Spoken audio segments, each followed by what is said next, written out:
it's very obvious that if somebody's going to make a U-turn there, it's going to create a tremendous hazard. Thank you. Thank you. If I may ask you a question while Sure. you're here. When you say council, you're referring to the Palm Beach County Commission Say recommended the it? same group, commission? right. This commission. And traffic declined it? Yeah, it was agreed to by, Mary Lou Berger was on the commission at the time, and that was the group we worked with. Okay. And they agreed to put, that we should have a no U-turn sign there, and then traffic obviously knocked it down. And traffic just, is anyone from traffic here today by any chance? No. So, again, with the two exits, two entrances and exits directly opposite each other, and that area and Allegro right here, it's obvious that a no U-turn sign would be appropriate. Okay, thank you, sir. Yeah. Mr. Chair, the applicant has no objection with that. Our traffic engineer kind of asked, he was wondering why there was not a no U-turn sign there. So if it's appropriate, we're more than happy to agree to that if it's something that the county wants. Okay. All right. It's not a decision that I can make unilaterally, of course, but I would welcome input from traffic at some point on this issue, because it seems to me that it's an issue that needs to be addressed. And I don't know, is this live? This project will also go through the zoning process as well, where we will, traffic will be, more involved, and there will be conditions of approval, and that could be. Okay. Yeah. Oh, there you are. Sorry, Dom is here. Dom, you can speak to this. For the record, Dominic Simius with Traffic. I was not aware of the U-turns, and apparently, if I may defer to the concurrency application, which is approved,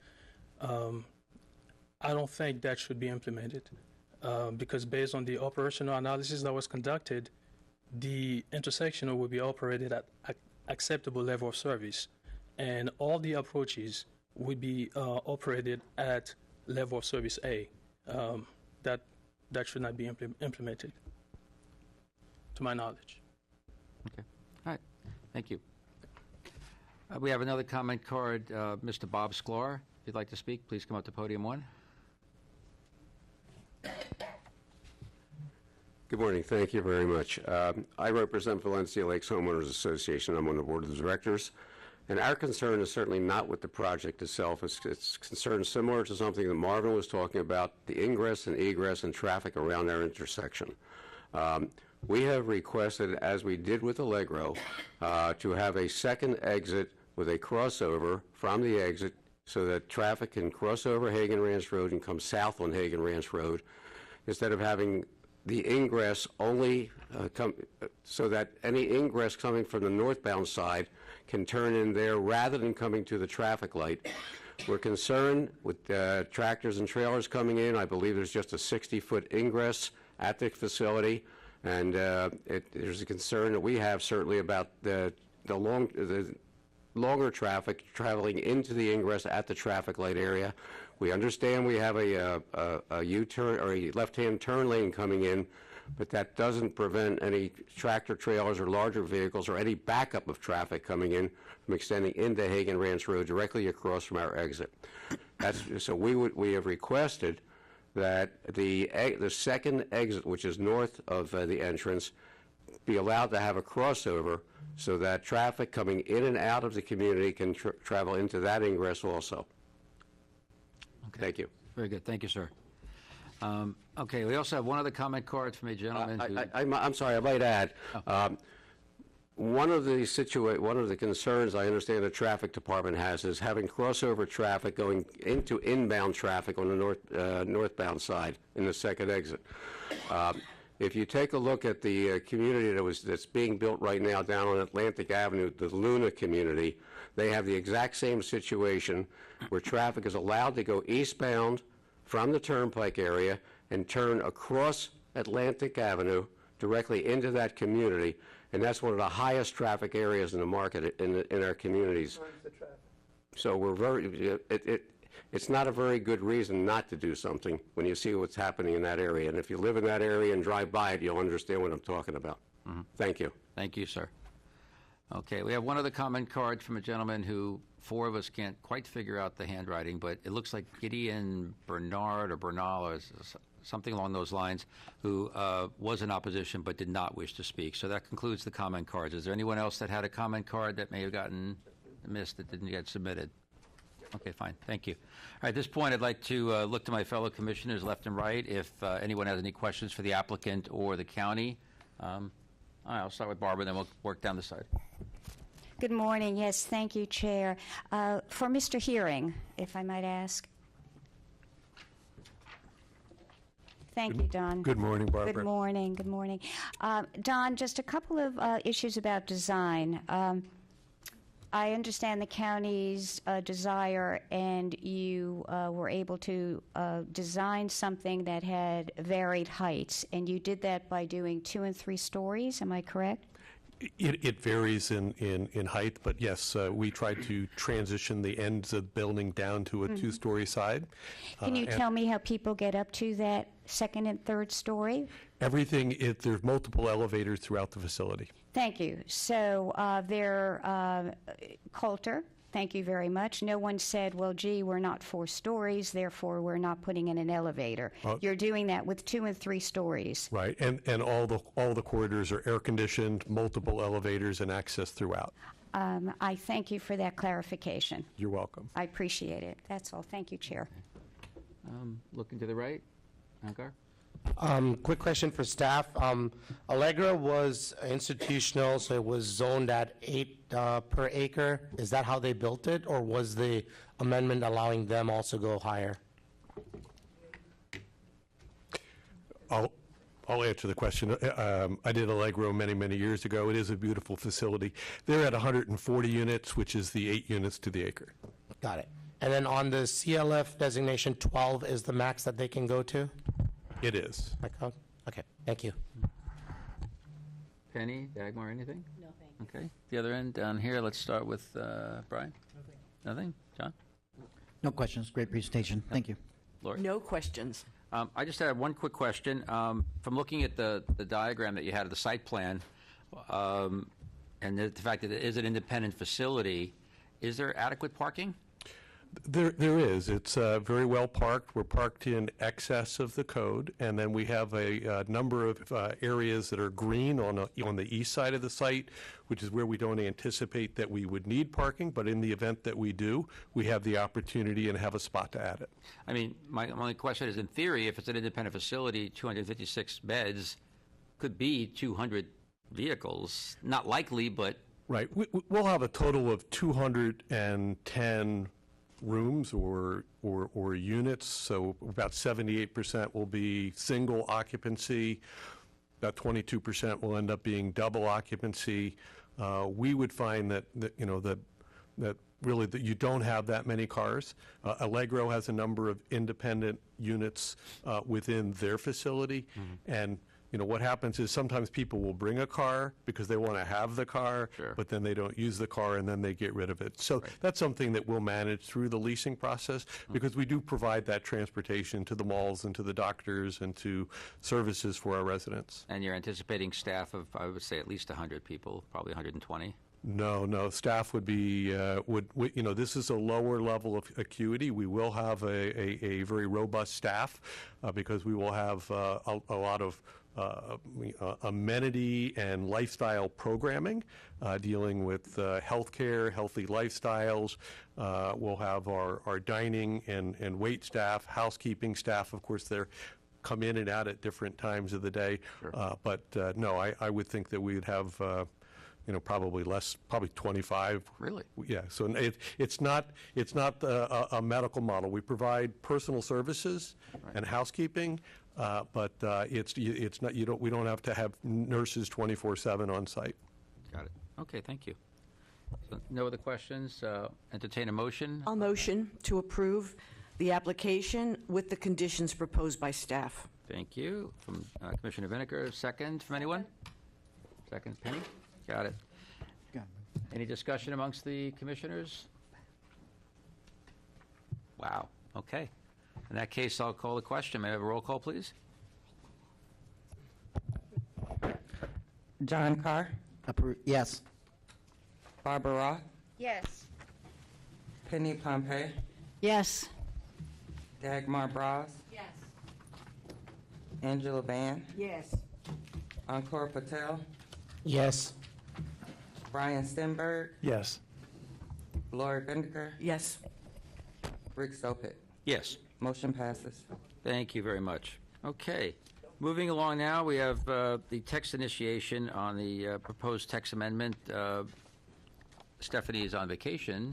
Who's going to be presenting? I will run through this presentation Wow, right for to you the top. all. And it'll be fairly brief. So just a refresher, so it's pretty unique in Palm Beach County in that we have what's called the initiation process. So that it means prior to diving into the, deeper actual policy changes and data and analysis, this is kind of that kickoff that then allows staff to proceed with that more detailed information. So each of the items that I run through will be back to the Planning Commission with full data and analysis. So again, this provides the Planning Commission and then the Board of County Commissioners advanced consideration and to receive preliminary feedback from the boards. The initiation does not indicate approval at this time, so vote to initiate is kind of that kickoff of the process. And then, like I mentioned, a full staff report and recommendation at future public hearings will be back before you. So the first of the three items is the recreation and open space element. It has been quite a few years since this element was updated, and it was requested by the Department of Parks and Recreation. It'll include additional policies, increasing public access, resiliency, and public outreach processes. It will also revise the parks-related definition in the introductory and administrative element of the comprehensive plan. The second item is deletion of the Lifestyle Commercial Center. As you'll remember, I think it was 2 months ago now, there was an item before the board deleting a previous condition. This is the Lifestyle Commercial Center it's been in the comprehensive plan but never actually utilized. So this would be removing policies related to that. As I mentioned, the 3 sites were previously approved with conditions requiring development as an LCC, and all those conditions subsequently have been deleted. And last but not least, talking about congregate living residential, I believe it was 2 years ago now, the zoning division had worked extensively with a consultant, and there were some modifications and updates to definitions and how the categorization of different CLR type uses are done in the code. So what this would do is to amend the policies within the comprehensive plan to provide that consistency with what's already been modified in the Unified Land Development Code. And with that, staff is recommending initiation of the proposed amendments. Okay, thank you. Any questions to my left for this matter? Yeah. Yes, Liz. I have a question. We did approve this back in 2008. It was mostly for mid-block, for infill, to make this work. Why would you want to remove it? So like I mentioned, there were 3 projects originally years ago, as you pointed out, approved under the LCC, or Lifestyle Commercial Center. That was kind of the flavor at the time of that style of development, and since then, each of those 3 have come back and had those conditions deleted, and we haven't had any projects seeking that. And there's been other changes to the code and the comprehensive plan since 2008, so it just felt like it wasn't a necessary item to keep in the plan. So if there's a piece of ground that appears to work, or maybe the commercial site would be needed in a certain area and it's mid-block, without this they can't? So the comprehensive plan does have policies very specific to the location criteria. So a lot of, like you're pointing out, requires either adjacency to an existing commercial site or at the location of 2 arterials, or I forget the exact, but yes, there are strict criteria. There are certain types of commercial you can do mid-block, like the commercial low office, and there are some provisions in certain circumstances to allow for it, but generally speaking, new commercial is not allowed mid-block. The PIPD, how often is that used? That is a good question. I'd have to check with Vista zoning on Center is that. like the only PIPD. There Right. might be one other, but we keep that in the plan.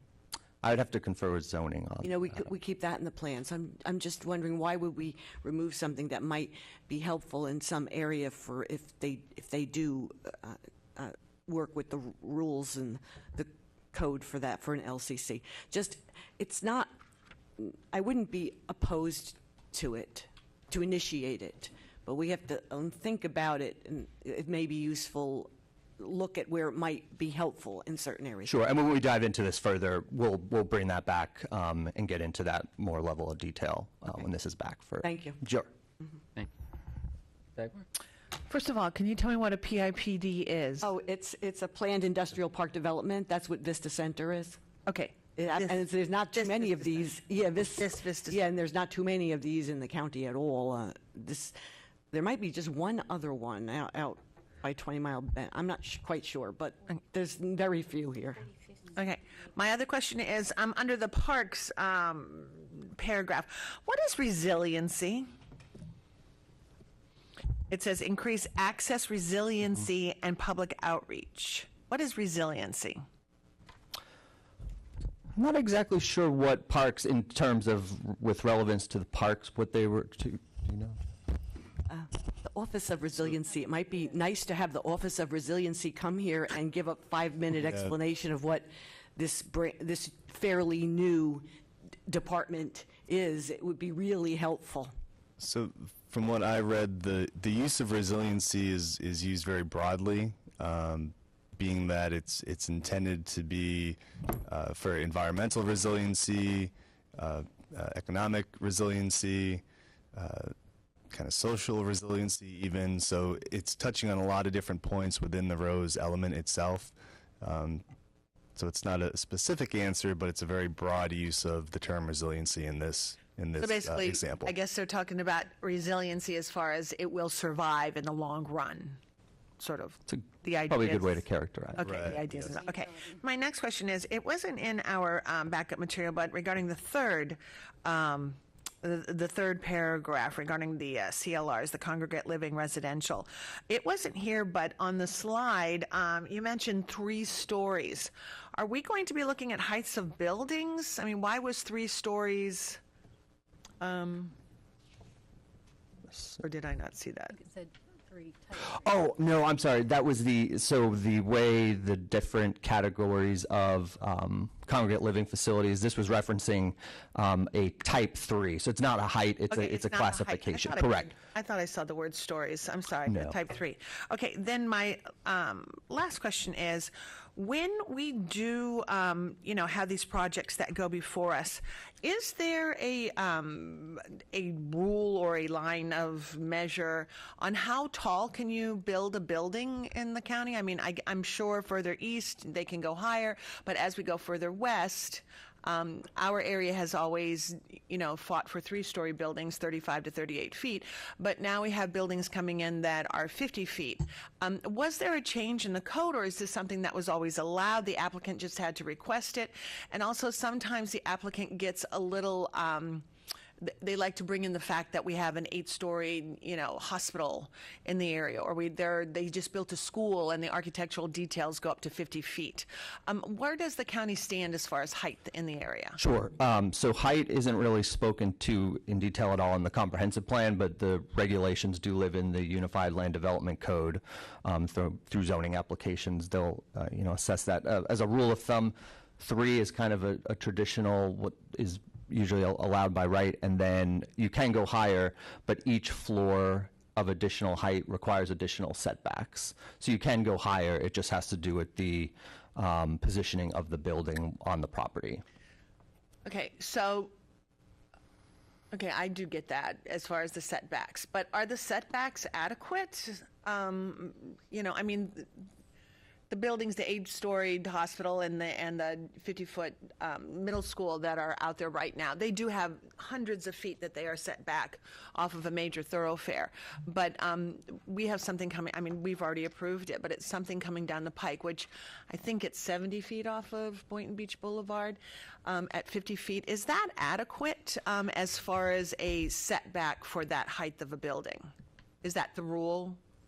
So again, that's getting more into in a zoning discussion. So I know through the code and zoning implements, each different zoning category has setback requirements, but that's something that lives in the code. Okay. Not really the comp. All right, thank you. Who's going to come down? Penny? Anchor? No, nothing. Anchor, did everyone come in? On the parks, are you also going to look at newer activities for the usage of the space? Because it doesn't say anything about that. Like pickleball is an example. There's some other sports that are starting to become much more popular. And even the demand for something like, let's say, football or soccer, as you call it, there's not enough fields now, and there's stuff like that. So I don't see you guys talking about activities. And I think if you're going to look at it, I think it's important to look at that also. Okay, as planning staff, so again, this is being led by the Parks Department. But as we get into drafting some of the policies, those will all be in detail before the Planning Commission at a future hearing. I'm not exactly sure, based on our preliminary meetings with them, the extent, but we can have that discussion as we get into the policy updates. Yeah, and if I could add to the conversation, we know that Parks and Rec is currently revising their master plan. So a lot of the information and final items within their master plan will be incorporated into their comprehensive plan policy amendments within the ROSE element. So a lot of the specific activities will be directly spoken to in the master plan. And then the policies in the comprehensive plan will kind of have that broad brushstroke and ensure that I get that, but what I'm saying is since you guys are looking at all these other stuff too, for the purposes of the comp plan, I mean, I think it's important to also look at the activities as part of that discussion too. And I'd like to speak to that also. Parks is definitely very progressive with the new activities that are out there. Pickleball, for instance, is one. They are making arrangements for facilities like that. I know in some of our planning discussions that we've had, that's one of the things. I mean, we've even got into what is it? The motionless. What is the bicycles and boundless bicycles, and I mean they're doing amazing things at the Parks and Recs department, and they're definitely aware of some of the newer trends out there. So they try to keep current. So it's definitely in front of them. But I'm just saying it comes in with resiliency. You guys talk about resiliency. Part of that is looking at every new activity that's out there. So yes, thank you. We'll bring that to their attention too. Yeah, thank you. Well, you said that it will be coming back to us. Is that correct? Yeah, so they'll actually be like the strike through and underline, so you can go through at the policy level. At that time, Director, may we request that we have people here to answer some of those specifics? Correct, and I That'll did be speak with the departments, usually initiation, because we don't have those details yet, but yes, when that is back, we'll have each of the relevant departments and divisions here so they can get into some more. And if I might just address Commissioner Braw's issue of height, we have been hearing for years that the county says that once a building is above 3 stories, 35 to 38 feet, then the county says there must be an elevator. That's specifically why I asked the question to Mr. Hearing. It doesn't preclude putting an elevator in at 2 or 3 stories. But so in that sense, the county does have a provision. Am I correct? You would not have a 4-story building without an elevator? I believe that is part of building code standards where of a certain height triggers that threshold for requirement for access via elevator. Yes, and again, so, looking at this CLR use, also, at this point, the county would not sanction a project that came with the outside walkways, for instance, the old style of construction. Am I correct? If someone came to you with a CLR that was, let's say, all 2 and 3 stories, but it had the outside walkways, that's no longer... Without an elevator, or irregardless of... With or without an elevator, what about those outside walkways? I don't believe there's any prohibition. Oh, that's part of the design, and Right. and they.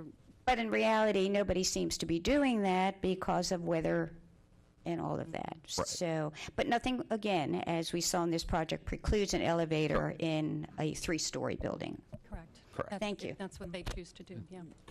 Mr. Chair, could I follow up with a? Sure. Can I follow up, please?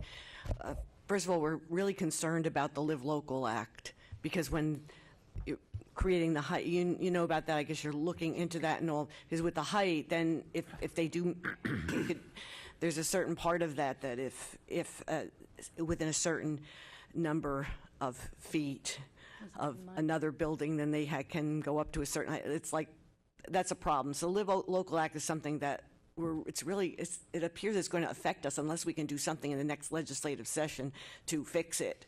But Yeah, I don't know any specifics or seen any proposals, but I do believe that there are going to be some adjustments to the bill in the next legislative session. That's what I've heard. So, because, yes. yeah, because there could be no limitation on height or density.